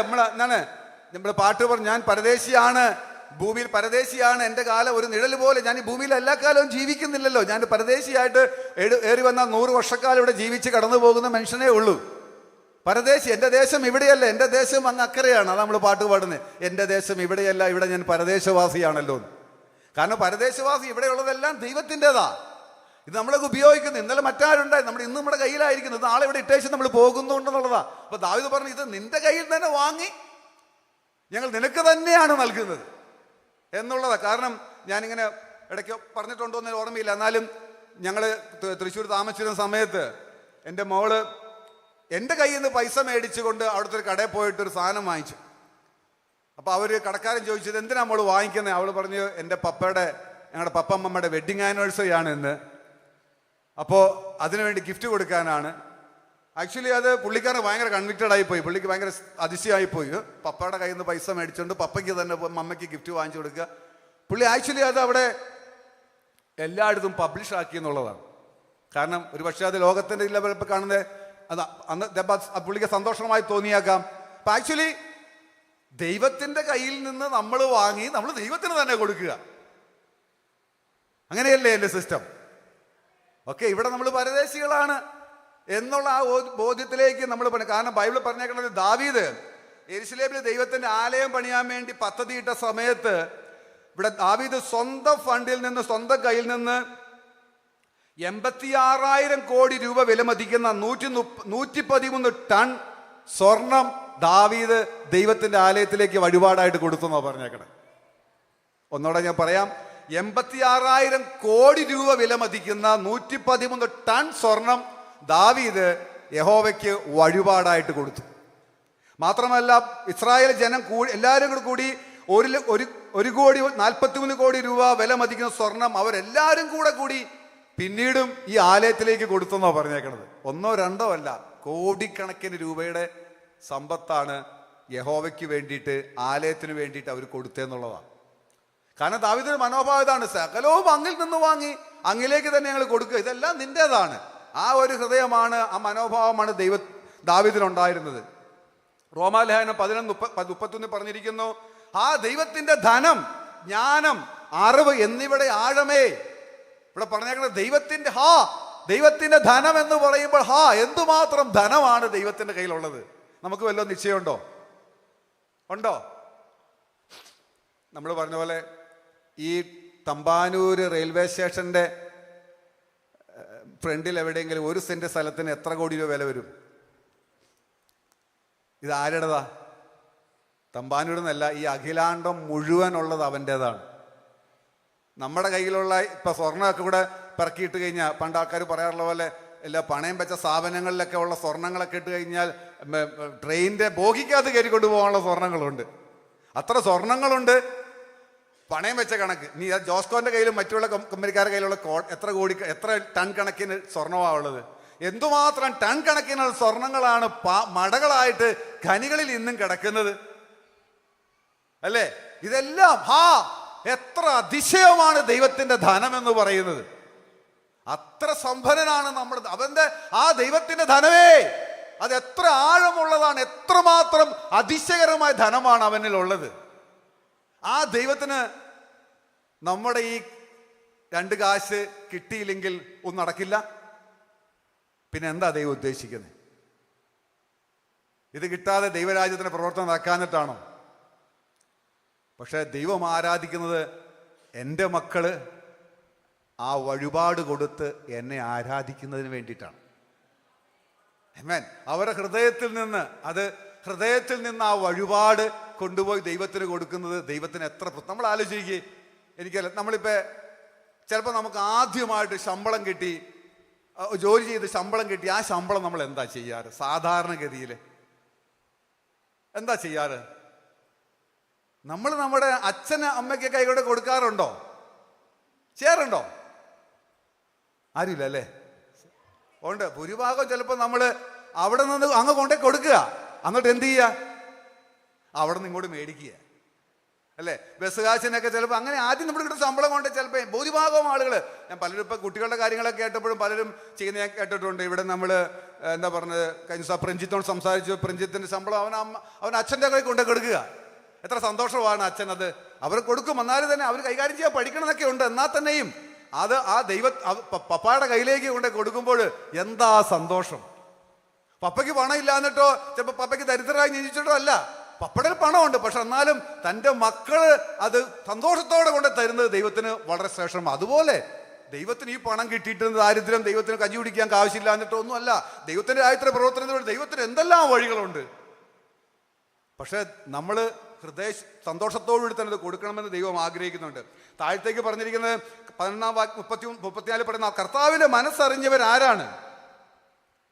അവന് മന്ത്രിയായിരുന്നവൻ ആരാണ്? അവന് വല്ലതും മുമ്പേ കൊടുത്തിട്ട് പ്രതിഫലം വാങ്ങുന്നവൻ ആർ? സകലവും അവനിൽ നിന്ന് അവനാലും അവങ്കിലേക്കുമാകുന്നു, അവൻ എന്നേക്കും മഹത്വം. നമ്മൾ എന്തെങ്കിലും കൊടുത്തിട്ടില്ല, അവൻ നമുക്ക് ആദ്യം തന്നിരിക്കുക. നമുക്കവൻ എല്ലാം ആദ്യമേ പ്രൊവൈഡ് ചെയ്തിരിക്കുകയാണ്. അപ്പോൾ നമ്മൾ സന്തോഷത്തോടുകൂടി കൊടുക്കണമെന്നുള്ളതാണ്. ആക്ച്വലി കൊടുക്കുന്നതിലുള്ള നമ്മുടെ മനോഭാവം എന്താണ്, അതാണ് ആക്ച്വലി വളരെ പ്രധാനപ്പെട്ട കാര്യങ്ങൾ. നമ്മൾ പറഞ്ഞ പോലെ വിധവയുടെ പണത്തിൻ്റെ കാര്യമല്ല, 2 കാശാണ് കൊടുത്തത്. പക്ഷെ കൊടുത്തതിനകത്ത് പറഞ്ഞ അവളുടെ ഹൃദയം, അത് കൊടുത്ത ആ മനോഭാവമാണ് ദൈവം നോക്കുന്നത്. ആക്ച്വലി ഒത്തിരി വർഷങ്ങൾക്ക് മുമ്പ് നമ്മൾ ഒരു ദിവസം കൊച്ചിയിലായിരുന്ന സമയത്ത് ഞാനും ലിസിയും ഉണ്ടായിരുന്നു. എന്തോ ഒരു ആവശ്യത്തിന് ഇവിടെ പോയിട്ട് ഞങ്ങളുടെ ലിസിയുടെ ഡ്രസ്സ് മോശമായി. ആ ഒരു കൂടെ ഒരു സിസ്റ്റർ ഉണ്ടായിരുന്നു. സിസ്റ്റർ ഛർദ്ദിച്ചിട്ട് ഡ്രസ്സ് മോശമായി. അപ്പോൾ വേറെ അവിടെ അടുത്തൊരു ഡിസൈപ്പിളിൻ്റെ വീട്ടിൽ പോയി. അജി ശ്യാം എന്ന് പറഞ്ഞൊരു കപ്പിളാണ്, എറണാകുളത്തുള്ള, നിങ്ങൾക്ക് അറിയാമെങ്കിൽ അറിയത്തില്ല. അപ്പോൾ അവിടെ പോയപ്പോൾ ലിസിയുടെ ഈ ചുരിദാറിലേക്കാണ് മറ്റേ സിസ്റ്റർ ഛർദ്ദിച്ചത്. അപ്പോൾ അത് മേത്ത് വീണാകെ അസ്തായിപ്പോയി. അപ്പോൾ ഒരു ഡ്രസ്സില്ല. അപ്പോൾ അവിടെ വീട്ടിൽ ചെന്നപ്പോൾ ആ സിസ്റ്റർ ചെയ്തൊരു കാര്യം ഞാൻ ഇന്നും ഓർക്കുന്നുണ്ട്. എന്താ ചെയ്യുന്നത് പറഞ്ഞാൽ അവരുടെ കബോർഡ്, ഡ്രസ് ഇട്ട കബോർഡ് തുറന്ന് കാണിച്ച് പറഞ്ഞു, സിസ്റ്ററെ ഇതിനകത്ത് ഇഷ്ടമുള്ള ചുരിദാർ എടുക്കുക. സാധാരണ ഞാൻ അന്നേരം ചിന്തിക്കുകയായിരുന്നു, നമുക്കിപ്പോൾ ഒരു അങ്ങനെ ഒരു അവസ്ഥ വന്നാൽ ഞാനിപ്പോൾ ചിന്തിക്കുക, എനിക്ക് ഫിറ്റ് ആവാത്തൊരു ഒരു ഷർട്ടുണ്ട്, അല്ലെങ്കിൽ അത് കുറച്ച് പഴക്കമുള്ള ഓർമ്മയുണ്ട്, അതങ്ങ് പൊക്കോട്ടെ എന്ന് ചിലപ്പോൾ ചിന്തിച്ചത്. എൻ്റെ ചിന്ത ചിലപ്പോൾ അങ്ങനെയൊക്കെ വരാൻ ഞാൻ ചിന്തിക്കാറുണ്ട്. പക്ഷേ സിസ്റ്റർ പറയാ, സിസ്റ്റർ ഇതിനകത്ത് ഇഷ്ടമുള്ള ഓർമ്മ എടുക്കുക, സിസ്റ്ററിന് ഏറ്റവും ഇഷ്ടമുള്ളത് ഏതാ അതെടുത്തോ എന്ന് പറയുക. ആക്ച്വലി ലിസേന ഓർമ്മ എടുത്തു കിട്ടും. പക്ഷെ എന്നാലും ആ ഒരു ഹൃദയത്തെക്കുറിച്ച് ഞാൻ ഇന്നും ആലോചിക്കും. കൊടുക്കുന്ന അത് ആക്ച്വലി ഇന്നും അതൊരു ഹൃദയം, ഇത് കേൾക്കുമ്പോൾ തന്നെ ഒരു പക്ഷേ അത് ഓർക്കുമ്പോൾ തന്നെ ഒരു ഒരു ഒരു എന്താ പറയുക, സന്തോഷ നിർവൃതിയാണ്. കാരണം ആ കൊടുത്ത ഹൃദയത്തിൻ്റെ ആ ഒരു വലിപ്പം ചിലപ്പോൾ അവർക്ക് ഏറ്റവും പ്രിയപ്പെട്ടതായിരിക്കാം, അതൊക്കെ ആയിരിക്കാം. പക്ഷെ എന്നാലും ദൈവം നമുക്ക് തന്നത്, നമുക്ക് ഏറ്റവും പ്രിയപ്പെട്ട ദൈവത്തിൻ്റെ ഏറ്റവും വിലയുള്ളതാണ് ദൈവം നമുക്ക് തന്നെ. അപ്പം നമ്മുടെ മനോഭാവങ്ങളും അതുപോലെ തന്നെയാണ്. ഞാനിങ്ങനെ പണ്ട് ചർച്ചിൽ വന്ന സമയത്ത് ഒരു ബ്രദർ പറഞ്ഞിട്ട്, ബ്രദറല്ല, ചർച്ചിൽ പുറത്തു വന്ന ഒരാളാണ്. ആള് പറഞ്ഞു, നിങ്ങൾ എന്തിനാ ഈ ദശാംശത്തെക്കുറിച്ചും ഈ വഴിപാടിനെ കുറിച്ചൊക്കെ ഇങ്ങനെ പ്രസംഗിക്കണേ? ഇത് പ്രസംഗിക്കേണ്ട ആവശ്യമില്ല. ഞാനും അന്നേരം ചിന്തിച്ചു, എന്നാൽ വേണ്ടായിരുന്നു. ശരിയാ, ഈ ആൾക്കാർ പറഞ്ഞാൽ പ്രശ്നം, ഇനി അത് പറഞ്ഞിട്ട് അത് ആകപ്പാടെ ബുദ്ധിമുട്ട്. ആക്ച്വലി അവർ പറയുന്ന കാര്യം എന്ന് പറഞ്ഞാൽ നമ്മൾ അങ്ങനെ ചെയ്യണ്ട. ഒരു പെട്ടി, ഞങ്ങളൊക്കെ ചെയ്യുന്ന ഒരു പെട്ടി ആ സൈഡിൽ വെച്ചേക്കുക, ആവശ്യക്കാരുണ്ടെങ്കിൽ കൊണ്ടുപോയി ഇട്ടാൽ മതി. നല്ല ഐഡിയ ആണോ? നല്ല ഐഡിയ ആണ് അവർ പറയുന്നതാ. പക്ഷെ ദൈവം ആ ഐഡിയ അല്ല, അത് കൊടുക്കണമെന്നുള്ളത് ദൈവത്തിന്റെ പദ്ധതിയുടെ ഭാഗമാണ്. യഹോവയ്ക്ക് വിശുദ്ധമാണ്, അത് കൊടുക്കണം. അത് കൊടുക്കാൻ നമ്മൾ ബാധ്യസ്ഥരാണ്. അത് ദൈവം ആ പദ്ധതിയാണ്. അപ്പം നമ്മുടെ മനോഭാവം സന്തോഷമുള്ള ഹൃദയത്തോடு തന്നെ ഇത് കൊടുക്കണമെന്നുള്ളതാണ്. ആക്ച്വലി നമ്മളിപ്പോൾ ഭിക്ഷക്കാരൊക്കെ വരുമ്പോൾ നമ്മൾ എന്തെങ്കിലും പൈസ കൊടുക്കാറുണ്ടല്ലേ? നമ്മൾ എങ്ങനെ ഇടുന്നത്? നമ്മൾ അവരുടെ കയ്യിലേക്ക് ഇട്ട് കൊടുക്കാറുണ്ടല്ലേ, അല്ലെങ്കിൽ ഒരു പാത്രത്തിലേക്ക് ഇട്ട് കൊടുക്കും. പക്ഷെ ആക്ച്വലി അല്ലെങ്കിൽ നമ്മുടെ വഴിപാട് ദൈവത്തിന് കൊടുക്കുമ്പോൾ ഈ മനോഭാവം നമ്മൾ മാറ്റിയിട്ട് ഇവിടെ പറഞ്ഞിരിക്കുന്നത് എന്താ പറഞ്ഞ, ദൈവമേ ഇത് എൻ്റെ സമ്പാദ്യം, കർത്താവ് ഇത് എനിക്ക് ഈ മാസം കിട്ടിയ എൻ്റെ വരുമാനമാണ്, അല്ലെങ്കിൽ എനിക്ക് കിട്ടിയ ജോലി ചെയ്ത് കിട്ടിയ ശമ്പളമാണ്. കർത്താവ് ഇതിനകത്തുനിന്ന് നിന്റെ ആവശ്യത്തിന് നീ എടുത്തോളൂ കർത്താവേ എന്ന് പറയുന്നൊരു ഹൃദയമാണ്. എടുത്തോളൂ എന്നല്ല, കർത്താവേ എൻ്റെ ഈ വഴിപാട് ദൈവമേ നീ സ്വീകരിക്കണമേ എന്നുള്ള ഒരു ഹൃദയത്തോടു കൂടിയാവണം നമ്മൾ ഈ വഴിപാട് അർപ്പിക്കേണ്ടത്. ഇതാ ദൈവത്തിനുള്ളത്. ചിലപ്പോൾ നമ്മൾ അങ്ങനെയൊക്കെ പല ചിന്തകളും കടന്നു പോകാറുണ്ട്. ഞാനും ചിന്തിച്ചിട്ടുണ്ട്, ചിലപ്പോൾ അങ്ങനെ കൊടുത്തില്ലെങ്കിൽ എന്ത് ചെയ്യും, കൊടുക്കണം, അത് പല ചിന്തകൾ. കൊടുത്തില്ലെങ്കിൽ എൻ്റെ പേര് ചിലപ്പോൾ മിസ്സിംഗ് ലിസ്റ്റിൽ വന്നേക്കും എന്നൊക്കെ ചിലപ്പോൾ ചിന്തിച്ചു പോയേക്കാം. അതൊക്കെ മനോഭാവങ്ങൾ വേറെയാണ്. പക്ഷേ നമ്മൾ ദൈവത്തിന് ഓരോ പ്രാവശ്യവും കിട്ടുമ്പോൾ എല്ലാ മാസവും ഞാനും ഇത് പ്രിപ്പയർ ചെയ്ത് ഓർത്തു, ദൈവമേ പലപ്പോഴും ശമ്പളം കിട്ടുമ്പോൾ ദശാംശം അത് ട്രാൻസ്ഫർ ചെയ്തിടും. പക്ഷേ അത് ട്രാൻസ്ഫർ ചെയ്ത് കൊടുത്തു, അതൊക്കെ കൊടുത്ത് അവസാനം എല്ലാ EMI അടച്ച് എല്ലാം കഴിഞ്ഞ് ഇതായി. അങ്ങനെയല്ല, കൊടുക്കുമ്പോഴുള്ള നമ്മുടെ ഹൃദയത്തിൻ്റെ ഒരു മനോഭാവമാണ് ദൈവത്തിന് പ്രാധാന്യം. നമ്മൾ ദൈവത്തിൻ്റെ സന്നിധിയിൽ ആ നിർമ്മല ഹൃദയത്തോടെ കർത്താവ് ഇതെൻ്റെ തിരുമുൽക്കാഴ്ചയായിട്ട് ദൈവമേ അങ്ങ് സ്വീകരിക്കണമേ. കാരണം എന്താണ്, ഈ ദൈവത്തിന്റെ ധനം അത്ര അമേസിംഗ് ആണ്. ആ ദൈവത്തിന് നമ്മൾ സ്വീകരിക്കണമേ കർത്താവേ എന്നുള്ളൊരു ഹൃദയത്തോടു കൂടി വേണം നമ്മളിത് കൊടുക്കാനായിട്ട്. അതാണ് ദൈവത്തിന് പ്രസാദം. ആക്ച്വലി നമ്മൾ ഓരോ പ്രാവശ്യവും നമുക്ക് കിട്ടുന്ന ആ സ്തോത്രകാഴ്ച നമുക്ക് കിട്ടുമ്പോഴും നമ്മൾ കൊടുക്കുമ്പോഴും ആ ഒരു ഹൃദയം നമുക്ക് വളരെ ആവശ്യമാണ്. ബൈബിളിൽ ഒരു കാര്യം കൂടെ പറഞ്ഞിട്ട് അവസാനിപ്പിക്കാം. ഉൽപ്പത്തി പുസ്തകത്തിൽ ആദ്യത്തെ വഴിപാട് കൊണ്ടുവന്ന ആളുകളാണ് കായിനും ഹാബേലും. കായിനും ഹാബേലും വഴിപാട് കൊടുക്കണമെന്ന് ആര് പഠിപ്പിച്ചു കാണും? കായിന്റെ പപ്പയും അമ്മയും പഠിപ്പിച്ചു കാണും. ആദമും ഹവ്വയും പഠിപ്പിച്ചിട്ടുണ്ടായിരിക്കണം അല്ലേ? അങ്ങനെയല്ലേ? അങ്ങനെ ആയിരിക്കും അല്ലേ? നമ്മളും കുട്ടികൾക്കൊക്കെ നമ്മൾ ഇപ്പം തന്നെ ആ വഴിപാട് കൊടുക്കാൻ നമ്മൾ കുഞ്ഞുങ്ങളെയും കൂടെ പഠിപ്പിക്കണമെന്നുള്ളതാണ്. ഓക്കെ, നമ്മൾ അവരെ കൊണ്ടും അത് കൊടുക്കാനായിട്ട് എന്ത് കാര്യങ്ങൾ ചെറുപ്പത്തിൽ തന്നെ പഠിപ്പിച്ചു വെക്കുന്നോ അത് അവർക്ക് പിന്നീട് അത് കൊടുക്കാനുള്ള ഹൃദയം അവർക്ക് ഉണ്ടാകും എന്നുള്ളതാണ്. അപ്പം നമ്മളിപ്പോൾ തന്നെ വഴിപാട് കൊടുക്കാനായിട്ട് യഹോവയ്ക്ക് കൊടുക്കാനായിട്ട് നമ്മൾ കുഞ്ഞുങ്ങളെയും കൂടെ പഠിപ്പിക്കണം. നല്ല കാര്യങ്ങൾ പഠിപ്പിച്ചാൽ അത് ഒരിക്കലും മറന്നുപോകില്ല. എൻ്റെ ലിസിയുടെ ഒരു കാര്യം എപ്പോഴും ഓർക്കും. ലിസിയുടെ വല്യപ്പച്ചൻ ചെറുപ്രായത്തിൽ തന്നെ സൺഡേ സ്കൂളിൽ പോകാൻ ലിസിക്ക് മടിയാണ്, പള്ളിയിൽ പോകാനും മടിയാണ്. പക്ഷേ വല്യപ്പച്ചൻ അടി കൊടുത്ത് പള്ളി കൊണ്ടുപോകും, അടി കൊടുത്ത് സൺഡേ സ്കൂളിൽ പറഞ്ഞു വിടും. പക്ഷേ പ്രൈസ് ഗോഡ്, ദൈവം തീർച്ചയായിട്ടും ചില കാര്യങ്ങളൊക്കെ അന്ന് പഠിപ്പിച്ചത് ലിസിക്ക് പോകാൻ മടിയാ. ലിസി എപ്പോഴും പറയും, ഒരു കയ്യിൽ വടി ഒരു കയ്യിൽ പപ്പ വലിച്ചോണ്ടാണ് റോട്ടിൽ കൂടെ പോകുന്നത്. പക്ഷേ പ്രൈസ് ഗോഡ്, ഇന്ന് അതൊക്കെ മാറി ദൈവം സഹായിച്ച് അവർക്കൊരു ദൈവ ശിഷ്യനായി മാറാൻ പറ്റി. അതൊക്കെ ചില കാര്യങ്ങളൊക്കെ നമ്മൾ പഠിപ്പിക്കുന്നവർക്ക് ഒരിക്കലും മറന്നു പോകില്ല. അവളുടെ വല്യപ്പച്ചൻ പഠിപ്പിച്ചൊരു കാര്യം ലിസി പറയാറുണ്ട്, ആര് മരിച്ചാലും വല്യപ്പച്ചനോടെ പോവും, ലിസീനെയും കൂടെ കൊണ്ടുപോകും. അവിടെ വല്യപ്പച്ചൻ പറയും, എടാ ഇത് മോളെ, ഇവരെ നമുക്ക് അവസാനമായിട്ട് ഇപ്പോഴേ കാണാൻ പറ്റുള്ളൂ, ഇനി നമ്മൾ ഒരിക്കലും ഇവരെ കാണാൻ പോകുന്നില്ല, അതുകൊണ്ട് നമുക്ക് അവസാനം കാണാൻ കിട്ടുന്നൊരു അവസരമാണ്, നമുക്ക് പോവാം എന്ന് പറഞ്ഞ് വല്യപ്പച്ചൻ ലിസീനെ വിളിച്ചുകൊണ്ട് പോകും. അതുകൊണ്ട് എന്താ കാര്യം എന്നറിയോ? ഞങ്ങളുടെ ദേശത്ത്, കൊല്ലാട് ദേശത്ത് ആര് മരിച്ചാലും ലിസി പറയും, പപ്പ നമുക്ക് പോകണം. ഞാൻ ചിന്തിക്കും, ഞാൻ അങ്ങനെ പോയിട്ടില്ല, എൻ്റെ പപ്പ എന്നെ പഠിപ്പിച്ചിട്ടില്ല, അങ്ങനെ സിസ്റ്റം നമുക്ക് ഇല്ലതാനും. ലിസി പറയും, അവിടെ അടുത്ത കുറച്ച് അകലത്തുള്ള ബന്ധം, കുറച്ച് അകലെയുള്ള ആളാ, അയലക്കംകാരനാ, മരിച്ചുപോയി പപ്പ, ഞാൻ എൻ്റെ വളരെ ഫ്രണ്ടാണ്, എനിക്ക് പരിചയമുള്ള ആളാ, നമുക്ക് പോവാം. ഇത് ആര് മരിച്ചാലും ലിസിക്ക് ഇത് പറയും, നാട്ടിലുള്ള ആൾക്കാർ. കാരണം അത് പോകണം, കാണണം എന്നുള്ള ഒരു ഹൃദയമാണ്. ചിലതൊക്കെ പോയിട്ടുണ്ട്, പക്ഷേ പലതും ഞാൻ ചിലപ്പോൾ പോയിട്ടില്ല. ഞാൻ ചിലപ്പോൾ ലിസി മാത്രം ഒറ്റയ്ക്ക് പോയിട്ടുണ്ട്, കാരണം ലിസിയുടെ പ്രിയപ്പെട്ടതാണെന്നും പറഞ്ഞുകൊണ്ട്. അപ്പോൾ ദൈവം തന്നെ, ആദാം തന്നെ മക്കളെ പഠിപ്പിച്ചതാണ് ദൈവത്തിന് ബലി എടുപ്പിക്കണമെന്ന്. ആ ബലി കൊടുത്തതിലെ കാര്യം നമുക്ക് വായിക്കാം. ഉൽപ്പത്തി പുസ്തകം 44:3-5 വാക്യങ്ങളിൽ, കുറെ കാലം കഴിഞ്ഞിട്ട് കായിന്റെ നിലത്തെ അനുഭവത്തിൽ നിന്ന് യഹോവയ്ക്ക് ഒരു വഴിപാട് കൊണ്ടുവന്നു. ഹാബേലും ആട്ടിൻകൂട്ടത്തിന് കടിഞ്ഞൂരിൽ നിന്ന് അവരുടെ മേധസ്സിൽ നിന്ന് തന്നെ ഒരു വഴിപാടും കൊണ്ടുവന്നു. യഹോവ ഹാബേലിനും അവന്റെ വഴിപാടിലും പ്രസാദിച്ചു, കായീനും അവന്റെ വഴിപാടിലും പ്രസാദിച്ചില്ല. കായീന് ഏറ്റവും കോപമുണ്ടായി, അവന്റെ മുഖം വാടി. രണ്ടുപേരും ഈ പറഞ്ഞ പോലെ നമ്മൾ രണ്ടുപേരും വഴിപാട് കൊണ്ടേ കൊടുത്തു. നമ്മൾ ഈ പാട്ട് നിങ്ങൾ കേട്ടിട്ടുണ്ടായിരിക്കും, കായീൻ ചീഞ്ഞളിഞ്ഞ ബലവൃക്ഷങ്ങൾ ദൈവത്തിന് നൽകിയെന്ന്. കേട്ടിട്ടുണ്ടോ അങ്ങനത്തെ പാട്ട്? ഹാബേലച്ചൻ്റെ ഒരു പാട്ടാണ്. ചീഞ്ഞളിഞ്ഞ ബലവൃക്ഷം എന്ന് ബൈബിൾ പറഞ്ഞിട്ടില്ല. ചെയ്യാനും അളിയാനും മാറ്റി അത്രമാത്രം ഫലമില്ലാത്ത കാലമൊന്നുമല്ല, ഫലങ്ങളൊക്കെ ഉണ്ട്. ഇവിടെ ബൈബിൾ പറഞ്ഞേക്കുന്നത് കായീനും വഴിപാട് കൊടുത്തു, ഹാബേലും വഴിപാട് കൊടുത്തു. ഹാബേൽ തന്റെ മേധസ്സിൽ നിന്ന് നല്ലൊരു കടിഞ്ഞൂല തന്റെ ആട്ടിനെ കൊടുത്തു, കായീനും കൊടുത്തിട്ടുണ്ട്. പക്ഷെ ഇവിടെ താഴത്തേക്ക് പറയുമ്പോൾ കായീനോട് പറയുന്നുണ്ട്, കായീനെ നീ നന്മ ചെയ്യുന്നുവെങ്കിൽ എനിക്ക് പ്രസാദം ഉണ്ടാകില്ലയോ എന്നാ പറയുന്നത്. രണ്ടുപേരും കൊണ്ട് കൊടുത്തതാ, ചീഞ്ഞളിഞ്ഞതൊന്നും ആട്ട് പറയുന്നില്ല. പക്ഷെ എന്താ വ്യത്യാസം? എബ്രായലേഖനം 11-ാം അധ്യായത്തിൽ പറഞ്ഞിരിക്കുന്നത്, ഹാബേല് വിശ്വാസത്താൽ കായീന്റെ അതിലും ഉത്തമമായ യാഗം കഴിച്ചെന്നാ പറഞ്ഞു. അപ്പൊ രണ്ടുപേരും അവർക്കുള്ള വഴിപാട് ദൈവത്തിന് വേണ്ടി കൊണ്ടേ കൊടുത്തു. പ്രത്യക്ഷത്തെ നോക്കുമ്പോൾ ചിലപ്പോൾ നമ്മളെല്ലാവരും എന്താ പറഞ്ഞേ, നമ്മുടെ വഴിപാടുകളെല്ലാം കൗണ്ടറിൽ കൊണ്ടേ കൊടുക്കുമ്പോൾ എല്ലാവരും കൊണ്ടേ കൊടുക്കുന്നുണ്ട്.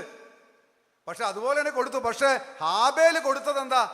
വിശ്വാസത്തോടും എൻ്റെ ദൈവം എനിക്ക് തന്നതാണല്ലോ എന്നുള്ള ആ ഒരു സന്തോഷത്തോടും, ദൈവമേ, ആ ഒരു ഹൃദയത്തോടും കൂടിയാണ് ഹാബേൽ ഈ ബലി കൊണ്ട് ദൈവത്തിന് കൊടുക്കുന്നത്. ഒരുപക്ഷെ അവൻ പ്രാർത്ഥിച്ച് ദൈവസന്നിധിയിൽ മുട്ടുമടക്കി പ്രാർത്ഥിച്ച്, പിതാവേ, എൻ്റെ ഈ ബലി, എൻ്റെ ഈ തിരുമുൽ കാഴ്ച ദൈവമേ നീ ദയവുണ്ടായി സ്വീകരിക്കണമേ എന്നുള്ള ഒരു ഹംബിൾ ഹാർട്ടോട് കൂടി ആയിരിക്കും ചിലപ്പോൾ ഹാബേൽ ഈ വഴിപാട് കൊണ്ട് ദൈവത്തിന് കൊടുക്കുന്നത്. ദൈവം ആ വഴിപാടിലാണ് പ്രസാദിച്ചോളൂ. കായീനും വഴിപാട് കൊടുത്തു. കാരണം പ്രത്യക്ഷത്തിൽ നോക്കുമ്പോൾ നമുക്ക് എല്ലാവരും നോക്കുമ്പോൾ എല്ലാവരും കൊടുക്കുന്നുണ്ടായിരിക്കാം. പക്ഷേ ദൈവം നോക്കുന്ന നമ്മുടെ മനോഭാവം എന്താണെന്നുള്ളതാണ്. അപ്പോൾ ബ്രദേഴ്സ് ആൻഡ് സിസ്റ്റേഴ്സ്, ദൈവരാജ്യത്തിൻ്റെ പ്രവർത്തനത്തിന് വേണ്ടിയും കാര്യങ്ങൾക്കൊക്കെ നമ്മൾ കൊടുക്കുന്നത്, നമുക്കും ആക്ച്വലി സഭയുടെ ആവശ്യങ്ങൾക്കെല്ലാം നമുക്കിത് ആവശ്യമുണ്ടല്ലേ, പല കാര്യങ്ങളുണ്ട്. ഇതിനെല്ലാം ഈ സഭയുടെ ആവശ്യങ്ങൾക്ക് വേണ്ടിയിട്ട് നമ്മുടെ വീട്ടിൽ എന്തെങ്കിലും ആവശ്യം വന്നു കഴിഞ്ഞാൽ നമ്മൾ അടുത്ത വീട്ടുകാരോട് ചോദിക്കാൻ പറ്റുമോ? ചോദിക്കുമോ? നമ്മൾ പറഞ്ഞ പോലെ എൻ്റെ വീട്ടിൽ ഈ മാസം കറണ്ട് കാശ് അടച്ചില്ല, അപ്പുറത്തെ വീട്ടിലെ ചേട്ടാ കറണ്ട് കാശ് അടയ്ക്കാൻ പറയാം, നമ്മൾ പറയുമോ? നമ്മൾ തന്നെയല്ലേ അടക്കണേ. ഇപ്പോൾ നമ്മുടെ ദൈവരാജ്യത്തിൻ്റെ ആവശ്യങ്ങൾക്ക് വേണ്ടിയിട്ട് നമ്മൾ ഒരു കുടുംബം, സഭ ഒരു കുടുംബമാണ്, നമ്മളാണ് കൊടുക്കുന്നത്. നമ്മുടെ ആവശ്യത്തിന് വേണ്ടി നമ്മൾ തന്നെയാണ് ഇതെല്ലാം കളക്ട് ചെയ്യേണ്ടത്. പക്ഷേ നമ്മൾ കൊടുക്കുന്നത് സന്തോഷമുള്ളൊരു ഹൃദയത്തോടെ നമ്മളിത് കൊടുക്കുക എന്നുള്ളതാണ് ദൈവം ആഗ്രഹിക്കുന്നത്. അപ്പോൾ തീർച്ചയായിട്ടും നമ്മുടെ ഈ ബലി ദൈവത്തിന് പ്രസാദകരമാകുന്ന രീതിയിൽ ഓരോ പ്രാവശ്യവും നമുക്ക് സന്തോഷമുള്ള ഹൃദയത്തോടെ കൊടുക്കാം. ദൈവമായ കർത്താവ് നമ്മളെല്ലാവരെയും സഹായിക്കുകയും അനുഗ്രഹിക്കുകയും ചെയ്യുമാറാകട്ടെ. ആമേൻ. Thank you.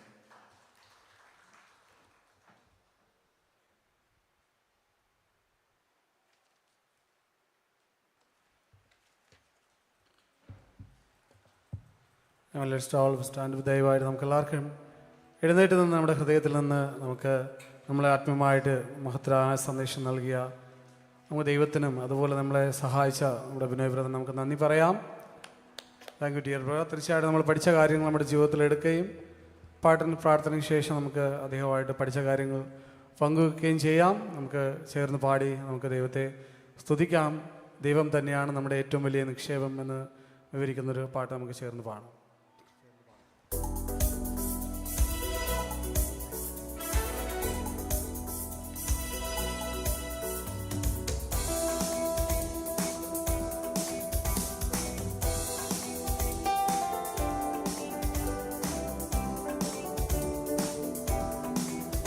എന്റെ നിക്ഷേപം നീ തന്നെയാ, എന്റെ ഹൃദയവും നിന്നിൽ തന്നെയാ. എന്റെ നിക്ഷേപം നീ തന്നെയാ, എന്റെ ഹൃദയവും നിന്നിൽ തന്നെയാ. യേശുവേ എൻ ഹൃദയത്തിനുടയോരേ, എൻ ഹൃദയത്തെ കവർന്നോരേ. യേശുവേ എൻ ഹൃദയത്തിനുടയോരേ, എൻ ഹൃദയത്തെ കവർന്നോരേ. എന്റെ നിക്ഷേപം നീ തന്നെയാ, എന്റെ ഹൃദയവും നിന്നിൽ തന്നെയാ. എന്റെ നിക്ഷേപം നീ തന്നെയാ, എന്റെ ഹൃദയവും നിന്നിൽ തന്നെയാ.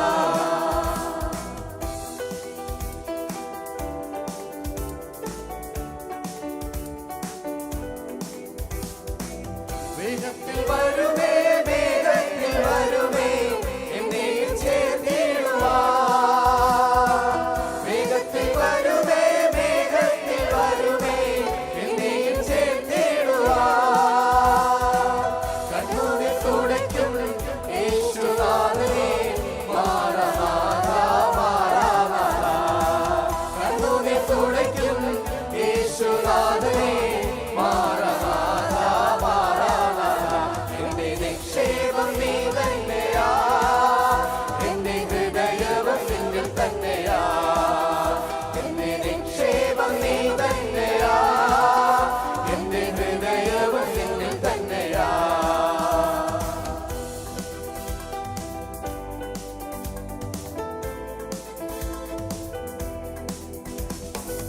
കണ്ണുകളാൽ കാണുമേ, കണ്ണുകളാൽ കാണുമേ, എൻ പ്രിയ രക്ഷകനേ. കണ്ണുകളാൽ കാണുമേ, കണ്ണുകളാൽ കാണുമേ, എൻ പ്രിയ രക്ഷകനേ. സുന്ദരരൂപനേ, പണ്ഡിതനാഥനേ, മാറാനാഥാ, മാറാനാഥാ. സുന്ദരരൂപനേ, പണ്ഡിതനാഥനേ, മാറാനാഥാ, മാറാനാഥാ. എന്റെ നിക്ഷേപം നീ തന്നെയാ, എന്റെ ഹൃദയവും നിന്നിൽ തന്നെയാ. എന്റെ നിക്ഷേപം നീ തന്നെയാ, എന്റെ ഹൃദയവും നിന്നിൽ തന്നെയാ.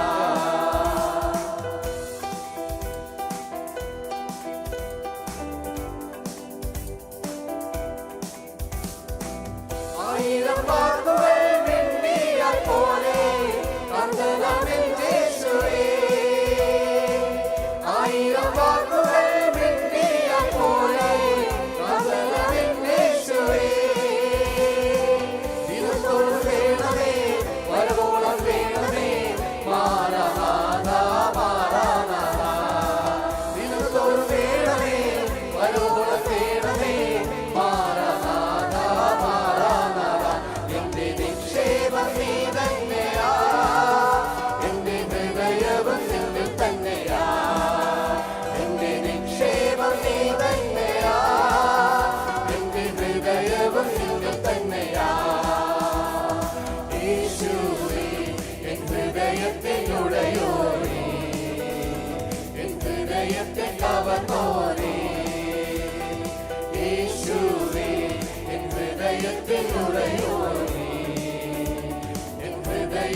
കവർന്നോനേ, എന്റെ നിക്ഷേപം നീ തന്നെയാ, എന്റെ ഹൃദയവും നിങ്ങൾ തന്നെയാ, എന്റെ നിക്ഷേപം നീ തന്നെയാ, എന്റെ ഹൃദയവും നിങ്ങൾ തന്നെയാ. നമുക്ക് തലവണങ്ങിയ ദൈവത്തോട് പ്രാർത്ഥിക്കാം. ഞങ്ങളെ ദിവാത്സലമായി സ്നേഹിക്കുന്ന ഞങ്ങളുടെ സ്നേഹനീതിയായ കർത്താവേ, വളരെയധികം അങ്ങേ നന്ദിയോടെ സ്തുതിക്കുന്നു, ആരാധിക്കുന്നു, വാഴ്ത്തുന്നു നാഥ. ഈ മഹത്തരമായ ഒരു പ്രഭാതം ഞങ്ങൾക്ക് ഒരുക്കി ദൈവമേ, ഞങ്ങൾക്കിന്ന് കടന്നു വരുവാനും അങ്ങയെ പാട്ടുപാടി സ്തുതിക്കുവാനും അങ്ങയുടെ ജീവൻ്റെ വചനങ്ങൾ ശ്രവിക്കുവാനും അങ്ങയുടെ ആ ദൈവമേ തിരുരക്ഷവും ശരീരവും രക്തത്തിൽ ഞങ്ങൾക്ക് പങ്കാറുകാനൊരു അവസരം കൊടുത്ത് അന്നിനോടത്ത് നന്ദി പറഞ്ഞു എൻ്റെ പിതാവേ. ദൈവമേ, അങ്ങ് ഞങ്ങൾക്ക് നൽകിയ ഏറ്റവും വലിയ നിക്ഷേപം കർത്താവേ, ഏറ്റവും വലിയ സമ്പത്ത്, ഏറ്റവും വിലയേറിയത് കർത്താവേ അങ്ങയുടെ സ്വന്തം പുത്രനെ തന്നെയാണല്ലോ പിതാവേ. ദൈവമേ, അതിനേക്കാൾ വിലയേറിയതായി ഈ ലോകത്തിൽ മറ്റൊന്നും ഇല്ലല്ലോ പിതാവായ ദൈവമേ. കർത്താവെ, അത് തന്നെ അങ്ങ് ഞങ്ങൾക്ക് തരുവാൻ തക്കവണ്ണം തയ്യാറായല്ലോ പിതാവേ. ദൈവമേ, അത് ഞങ്ങൾക്ക് വേണ്ടി നൽകിയത് കർത്താവെ ഞങ്ങളുടെ ഏറ്റവും നീചവും ഏറ്റവും ദൈവം മോശകരമായ പാപ പരിഹാര ബലിയായിട്ടാണല്ലോ പിതാവായ ദൈവമേ. കർത്താവെ, അതിനായിട്ട് ദൈവമേ ഞങ്ങളെ വീണ്ടെടുക്കുവാൻ, ഞങ്ങളെ രക്ഷിക്കുവാൻ കർത്താവെ ഞങ്ങൾക്ക് സമാധാനവും സന്തോഷവും ഞങ്ങൾക്കിന്ന് മക്കളെന്നുള്ള പദവിയും അവകാശവും തരുവാൻ തക്കവണ്ണം അങ്ങ് ഞങ്ങൾക്ക് വേണ്ടി സ്വന്തം പുത്രനെ നൽകിയല്ലോ പിതാവേ. ദൈവമേ, അത്രമാത്രം വിലയേറിയ സ്നേഹവും കരുണയും ഞങ്ങൾക്ക് നൽകിയെങ്കിൽ പിതാവേ, ഇന്ന് ഞങ്ങൾ എത്രയധികമായി ദൈവമേ അങ്ങയോട് ഞങ്ങൾ നന്ദിയുള്ളവരായിരിക്കേണ്ടതുണ്ട് പിതാവേ. ദൈവം, ഇന്ന് ഞങ്ങൾ എങ്ങനെയൊക്കെയാണ് അങ്ങേ ഞങ്ങൾ മഹത്വീകരിക്കേണ്ടത്, എന്തൊക്കെയാണ് ഞങ്ങൾക്ക് അങ്ങേ ആരാധിക്കാൻ സാധിക്കുന്നതെന്ന് ദൈവമേ ഇന്ന് ഞങ്ങൾക്ക് വചനത്തിലൂടെ പഠിപ്പിച്ചുവല്ലോ പിതാവേ. ദൈവമേ, ഞങ്ങൾക്ക് വഴിപാടിലൂടെയും ഇന്ന് ഞങ്ങൾക്ക് ദൈവത്തെ ആരാധിക്കാൻ കഴിയും പിതാവേ. ദൈവമേ, അങ്ങേക്ക് ഞങ്ങളിൽ നിന്ന് എന്തെങ്കിലും ആവശ്യമുള്ളത് കൊണ്ടല്ല പിതാവേ, എന്നാൽ അങ്ങയുടെ മക്കളെന്ന നിലയിൽ ഞങ്ങൾ ഓരോരുത്തരും ദൈവമേ ഞങ്ങൾ ദൈവമേ അങ്ങയുടെ മുമ്പിൽ ദൈവമേ ഞങ്ങൾ ദൈവ വഴിപാട് സമർപ്പിക്കണമെന്നുള്ളത് കർത്താവേ ഞങ്ങളുടെ ഏറ്റവും വലിയ ആഗ്രഹമാണല്ലോ പിതാവേ. ദൈവമേ, അതിലൂടെ ഞങ്ങൾ അങ്ങേ മഹത്വപ്പെടുത്തണമെന്നുള്ളത് അങ്ങയുടെ ആഗ്രഹമാണ് പിതാവേ. ദൈവമേ, ഇന്ന് ഞങ്ങൾക്ക് പഴയ നിയമത്തിലും പുതിയ നിയമത്തിലും ഞങ്ങൾക്ക് കാണിച്ചു തന്നു ദൈവം. പഴയ നിയമത്തിൽ ഞാൻ കണ്ട ദൈവത്തിൻ്റെ ആലയത്തിൽ ദൈവമേ ആ വഴിപാട് കൊണ്ടുവരുന്ന ദൈവത്തിന് വിശുദ്ധമെന്ന് പറഞ്ഞിരിക്കുന്നല്ലോ പിതാവായത്. പുതിയ നിയമത്തിൽ യേശു പഠിപ്പിക്കുന്ന ദൈവമേ ഞങ്ങൾ കൊടുക്കുക തന്നെ വേണം പിതാവേ. എന്നാൽ ഞങ്ങൾ എങ്ങനെയാണ് കൊടുക്കുന്നു എന്നുള്ളത് ഏറ്റവും പ്രാധാന്യമുള്ളതെന്ന് ദൈവമേ ആ വിധവയിലൂടെ ഞങ്ങൾക്ക് കാണിച്ചു തന്നേമേ, ആബേലിനും കയ്യിലൂടെ ഞങ്ങൾക്ക് കാണിച്ചു തന്നേമേ. ഞങ്ങളുടെ ഹൃദയം എത്രമാത്രം ദൈവത്തിന് വിശ്വാസത്തോടുകൂടിയാണ് ഞങ്ങൾ കൊടുക്കുന്നു എന്നുള്ളത് പിതാവേ. നിങ്ങൾ തീർച്ചയായിട്ടും ദൈവമേ ഇന്ന് അങ്ങ് ഞങ്ങൾക്ക് നൽകിയ ആ ദാനം ദൈവമേ സമ്പത്തും മാത്രമേ ഇന്ന് ഞങ്ങളുടെ ജീവിതത്തിലുള്ളൂ പിതാവേ.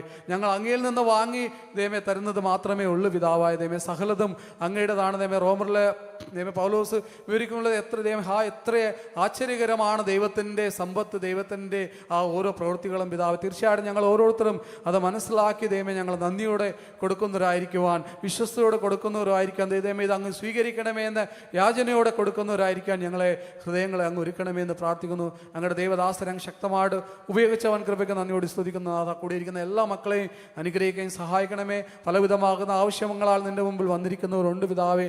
എല്ലാം നീ അറിയുന്ന നാഥ, എല്ലാവരെയും അങ്ങ് സഹായിക്കുകയും ശക്തിപ്പെടുത്തുകയും ബലപ്പെടുത്തുകയും ചെയ്യണമേ.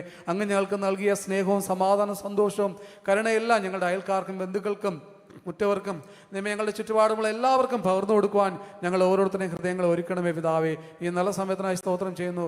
എല്ലാം കർത്താവേ യേശുവിനാഥ് പ്രാർത്ഥിക്കുന്നു. ആമേൻ. നല്ലൊരു കൂട്ടായ്മ ഉണ്ടായിരിക്കട്ടെ. Thank you.